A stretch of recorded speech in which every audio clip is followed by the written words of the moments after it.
ये सारी सिमुलेशन सिर्फ एक ही मैश नोड से बनी है और आज हम इसे स्टेप बाय स्टेप सीखने वाले हैं। नमस्कार दोस्तों, welcome back to Maya Field 3D। आज हम मैश के सबसे पावरफुल और मेरे पर्सनल फेवरेट नोड्स में से एक डायनामिक्स नोड सीखने वाले हैं। अगर आप रियलिस्टिक फिजिक्स सिमुलेशंस क्रिएट करना चाहते हैं, जैसे मार्बल का गिरना, क्यूब्स का कोलाइड होना या मोशन ग्राफिक्स में प्रोसीजरल फिजिक्स ऐड करना, तो ये नोड आपके वर्कफ्लो को बहुत आसान बना देगा। वीडियो के एंड तक आप डायनामिक्स नोड का बेसिक जैसे बुलेट सॉल्वर, कोलाइडर, कंस्ट्रेंट्स और फील्ड्स यूज करके खुद का एक फिजिक्स बेस्ड एनिमेशन बना पाओगे। तो चलिए शुरू करते हैं।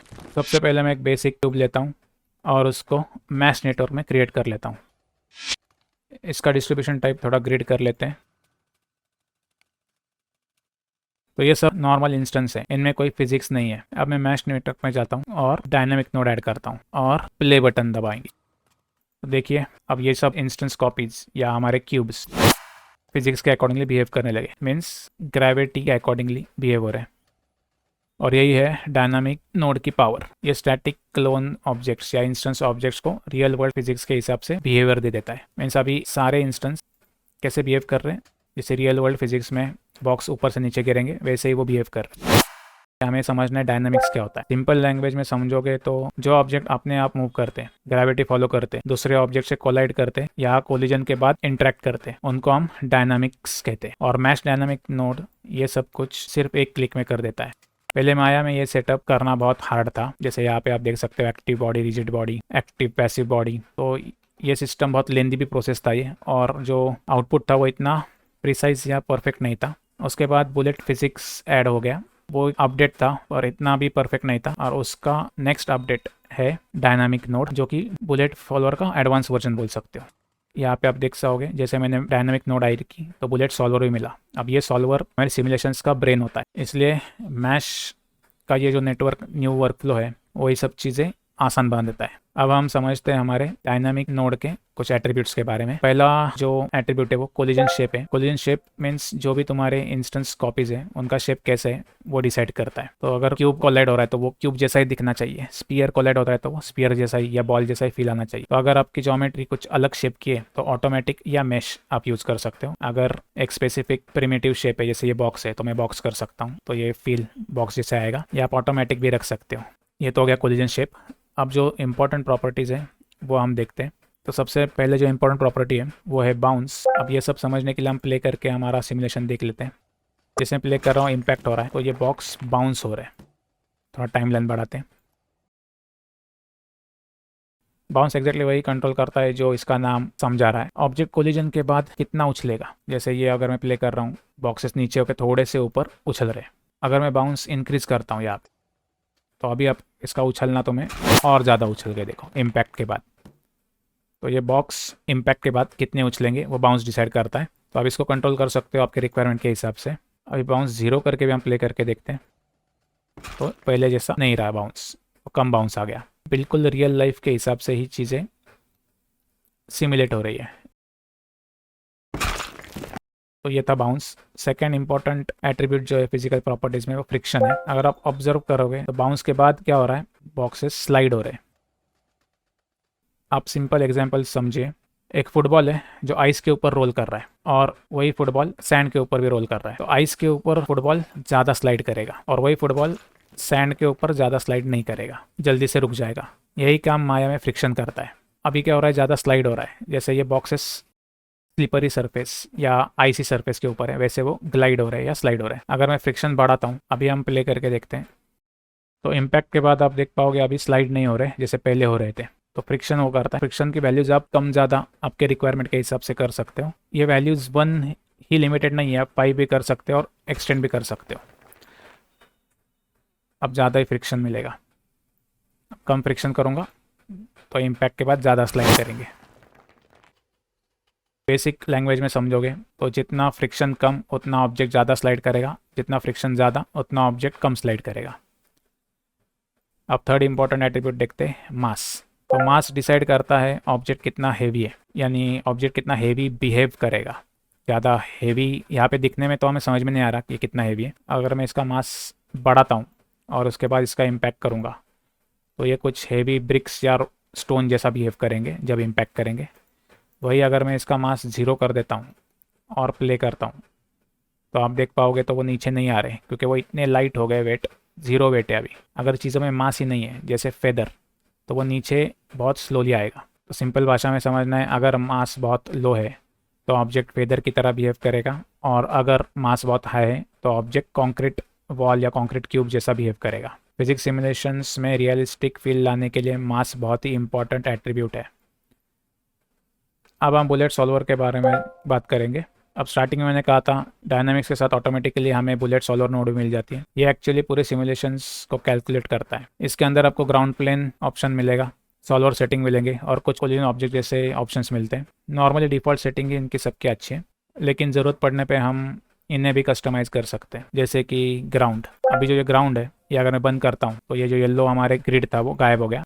अब प्ले करने के बाद ऑब्जेक्ट्स कोलाइड नहीं करेंगे, कंटिन्यूस नीचे जाते रहेंगे क्योंकि ग्राउंड ही नहीं है। तो ग्राउंड ऑन करने के बाद ये सॉल्वर का ग्राउंड है जहाँ पे चीज़ें इम्पैक्ट होंगी। अगर मुझे इस ग्राउंड की पोजीशन चेंज करनी है तो ये पोजीशन मैं यहाँ से चेंज कर सकता हूँ। अगर आप ग्रिड ऑन करोगे तो आपको समझेगा अभी ये पोजीशन कहाँ पे, तो ये -20 नीचे है ग्रिड के।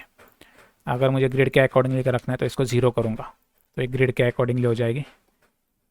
अभी हम प्ले करेंगे तो वहीं पे वो कोलाइड होके, और जैसे हमारे पास फिजिक्स एट्रीब्यूट्स थे मैश डायनामिक मैश नेटवर्क के, वैसे ग्राउंड के भी है। ग्राउंड का फ्रिक्शन बाउंसीनेस आप यहाँ से भी कंट्रोल कर सकते हो। तो ये तो था ग्राउंड जो कि इनबिल्ट है। अगर मुझे कस्टम ग्राउंड क्रिएट करना है मेरे हिसाब से तो मैं इस ग्राउंड को बंद करूँगा, और अभी हम देखेंगे कैसे क्रिएट कर सकते हैं। पहले हम एक प्लेन लेंगे, प्लेन या कोई भी ज्योमेट्री आप ले सकते हो जो आपको ग्राउंड में कन्वर्ट करनी है। इसकी पोजीशन जहाँ पे चाहिए आपको रख सकते हो।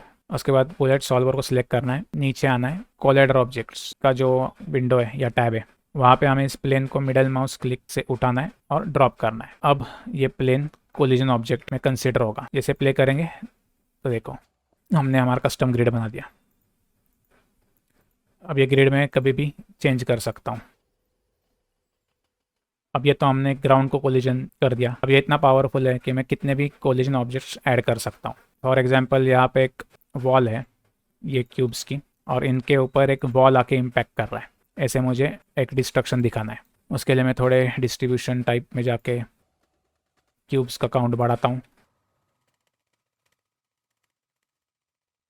ये ध्यान में रखना है इंटरसेक्टेड ज्योमेट्री नहीं रहेगी तो अच्छा होगा।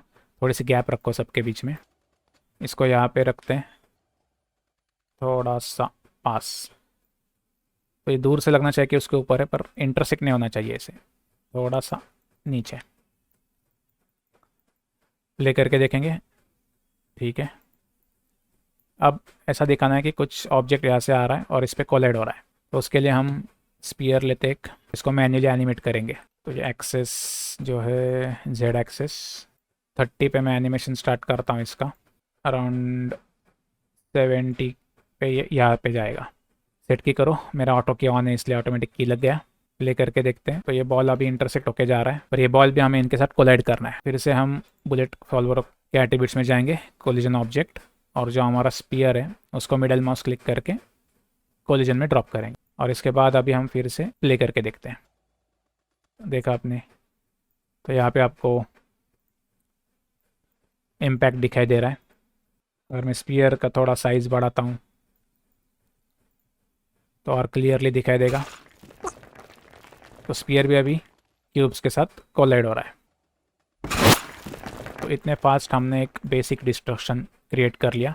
आप इससे भी बहुत सारा मोशन ग्राफिक्स क्रिएट कर सकते हो अलग अलग, या कोई डिस्ट्रक्शन शॉट भी बना सकते हो। अब ये तो 2 कोलिजन ऑब्जेक्ट हो गए। अगर मुझे चाहिए तो मैं और भी कोलिजन ऑब्जेक्ट ऐड कर सकता हूँ। तो ये था हमारा कोलिजन एट्रीब्यूट। और एक समझना है, अगर तुम्हारा एनिमेशन, ये जो बॉल का एनिमेशन या कोई भी एनिमेशन बहुत फास्ट होगा तो सिमुलेशन कैलकुलेट करने के लिए टाइम नहीं मिलेगा। इसलिए टाइमिंग हमेशा इंपॉर्टेंट है। तो कुछ ज्योमेट्री आप कोलाइड करना चाहते हो उसका मैनुअल एनिमेशन से। अगर मैं टाइमिंग बढ़ाता हूँ तो हम चेक कर देखते हैं। कट पेस्ट, तो स्लो कर दिया मैंने एनिमेशन। उसके बाद इम्पैक्ट देखते हैं, तो अभी आपको ज़्यादा इम्पैक्ट मिलेगा। तो ये एक समझना है, फास्ट एनिमेशन रहेगा तो कैलकुलेशन के लिए टाइम लगता है बुलेट सॉल्वर को, तो चीज़ें कैलकुलेट नहीं कर पाता। अगर टाइमिंग प्रॉपर है कैलकुलेट भी प्रॉपरली कर लेगा।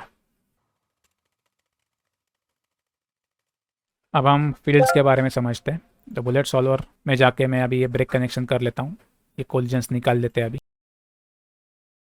अब फील्ड्स जो हमारा टैब है बुलेट सॉल्वर में ही आपको मिलेगा, फील्ड्स फील्ड्स की हेल्प से हम एक्सटर्नल फोर्सेस क्रिएट कर सकते हैं। अब यहाँ पे अगर मैं कुछ कनेक्ट करना चाहता हूँ तो कुछ नहीं हो रहा है, कुछ नहीं है। क्यों? क्योंकि हमें माया के ही जो डिफ़ॉल्ट फील्ड्स हैं वो यूज़ करने का मौका देता है। तो यहाँ से मैं अभी टर्बुलेंस फील्ड लेता हूँ। टर्बुलेंस फील्ड की अटेन्यूएशन कम कर देते हैं, मैग्नीट्यूड थोड़ा बढ़ाते हैं। अभी प्ले करेंगे तो कुछ नहीं हो रहा है, सिर्फ वो ग्रेविटी के नीचे जा रहा है। तो हमने गलती से प्लेन को भी निकाल दिया, तो प्लेन को फिर से ऐड करता हूँ मैं कोलिजन में। टर्बुलेंट तो काम नहीं कर रहा है। अभी टर्बुलेंट काम करने के लिए टर्बुलेंस फील्ड को उठाना है आउटलाइनर से और फील्ड्स में ड्रॉप करना है। आप प्ले करेंगे तो वो देखो टर्बुलेंट, सब चीज़ें टर्बुलेंट हो गई। अब इस फील्ड्स को भी आप कीज करके कंट्रोल कर सकते हैं। आप ऐसा कुछ करते हैं, जार बनाते हैं, उस जार के अंदर ये क्यूब्स डांस कर रहे हैं। इसको निकाल देते प्लेन को, इसको थोड़ा हाइड कर लेते हैं, ट्रांसपेरेंट कर दूंगा। और सॉल्वर में जाके अभी हम सिलेंडर को कोलिजन ऑब्जेक्ट बनाएंगे और अभी प्ले करके देखेंगे। सब क्यूब्स अंदर ही अंदर डांस कर रहे हैं टर्बुलेंट फील्ड की वजह से। वैसे अगर आपको और भी फील्ड ऐड करने एक्स्ट्रा तो आप कर सकते हो। टर्बुलेंस के साथ साथ मुझे इसको घुमाना भी है तो मैं वोर्टेक्स फील्ड ऐड कर सकता हूँ। यहाँ पे जाके वोर्टेक्स आगे इंटरनेशन कम कर देता हूँ, मैग्नीट्यूड थोड़ा बढ़ाते हैं वोर्टेक्स का, और वोर्टेक्स को ऐड करेंगे हम फील्ड्स के टैब में। तो ये देखो अभी सब घूमने लगे। ये वोर्टेक्स बहुत ही स्ट्रांग हो गया जिसकी वजह से ये कोलिजन कैलकुलेट नहीं हो पा रहा है और बाहर फेंके जा रहे हैं। तो वोर्टेक्स का जो मैग्नीट्यूड कम कर देंगे। उसके बाद प्ले करो तो देखो ये रोटेट हो रहे हैं धीरे धीरे से, मिक्सर जैसा। ग्राइंडिंग आपको दिखाना है कुछ, टर्बुलेंस भी आया, नॉइज़ भी आया और ग्राइंड भी हो रहा है वो। वैसे ही आप अलग अलग फील्ड्स लेके जो भी आपको डिज़ाइन, मोशन डिज़ाइन, सिमुलेशन या डायनामिक्स क्रिएट करना है वो आप क्रिएट कर सकते हो। तो ये था फील्ड्स का ऑप्शन डायनामिक नोड में। अभी हम लास्ट ऑप्शन देखेंगे जो कि कंस्ट्रेंट ऑप्शन, वो हमें मिलेगा मैश के डायनामिक्स नोड में। उसके नीचे आपको कंस्ट्रेंट्स मिलेंगे। तो कंस्ट्रेंट्स जो है वो हर एक कॉपीज़ के बीच में कनेक्शंस करेंगे। अभी क्या हो रहा है, हर एक कॉपी इंडिविजुअल है, वो इंडिविजुअली बिहेव कर रही है। अगर मुझे इनके बीच में कनेक्शंस लाने या ग्लू करना है, चिपकाना है, तो मैं कंस्ट्रेंट्स यूज़ कर सकता हूँ।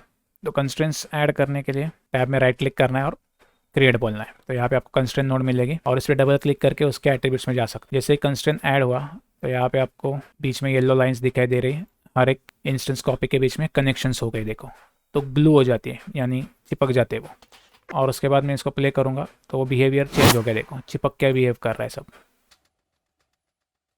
अब इसका बिहेवियर भी हम कंट्रोल कर सकते हैं। अलग अलग टाइप है ग्लूज के भी, कनेक्शंस कैसे हो रहे हैं। अभी ये डायरेक्टली कनेक्टेड है, अगर मुझे डिफरेंट कनेक्शंस चाहिए तो यहाँ पे टाइप है, स्प्रिंग टाइप चाहिए तो आप टाइप चेंज करके प्ले करके देख सकते हो। अभी तो ये स्प्रिंग जैसा बिहेव कर रहे हैं।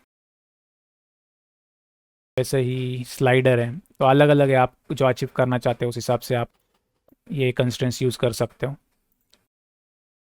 कनेक्ट नियरेस्ट टाइप है, अभी क्या हो रहा है जो पास पास में वो कनेक्ट हो रहा है। वैसे ही कनेक्ट टू पॉइंट करेंगे तो अभी ये ग्लू कर देते हैं, और कनेक्ट टू पॉइंट, तो ये पॉइंट अगर आपको दिखाई दे रहे हैं तो एक पॉइंट पे सारे कनेक्शंस हो गए। 4 दबा के देखते हैं यहाँ पे। पहले क्या था, कनेक्ट नियरेस्ट, तो ये पास पास में थे। कनेक्ट टू पॉइंट किया तो एक सिंगल पॉइंट पे कनेक्ट हो रहा है, यानी ये सिंगल पॉइंट इन सबको अभी चिपक के या पकड़ पकड़ के रखा है सब इंस्टेंसेस को। तो आप हर एक कंस्टेंट टाइप के खेल के चीज़ें देख सकते हो। तो ये थे all basic attributes of dynamic node.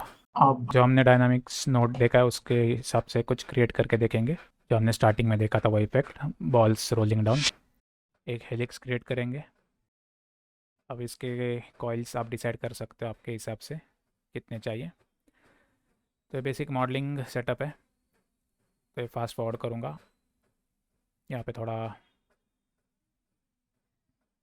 कैसे मॉडल किया आप देख लो। अब मॉडल होने के बाद हम एक स्पीयर लेंगे। इस स्पीयर को हम मैश नेटवर्क क्रिएट करेंगे।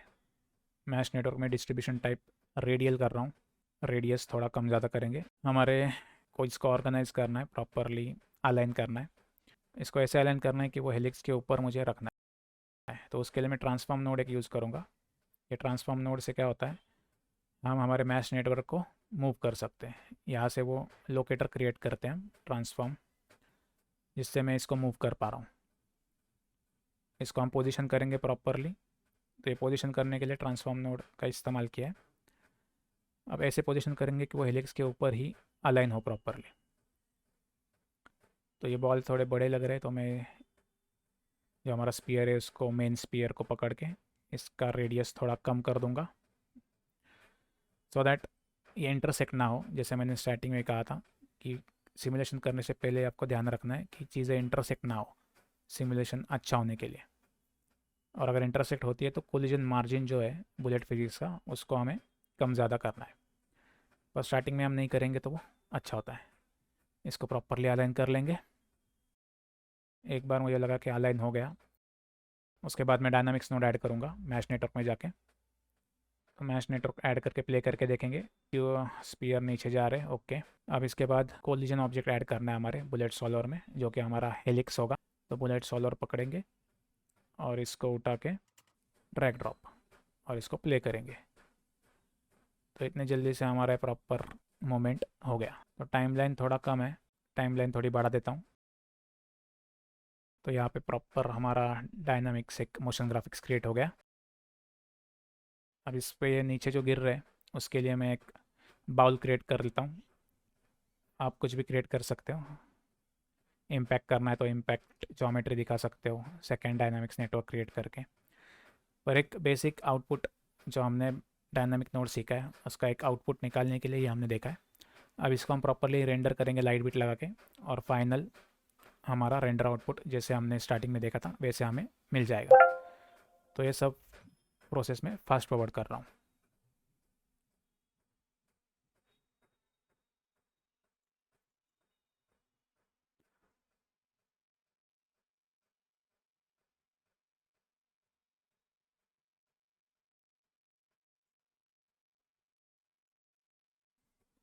तो दोस्तों ये था मैश डायनामिक्स का कंप्लीट बिगिनर इंट्रोडक्शन।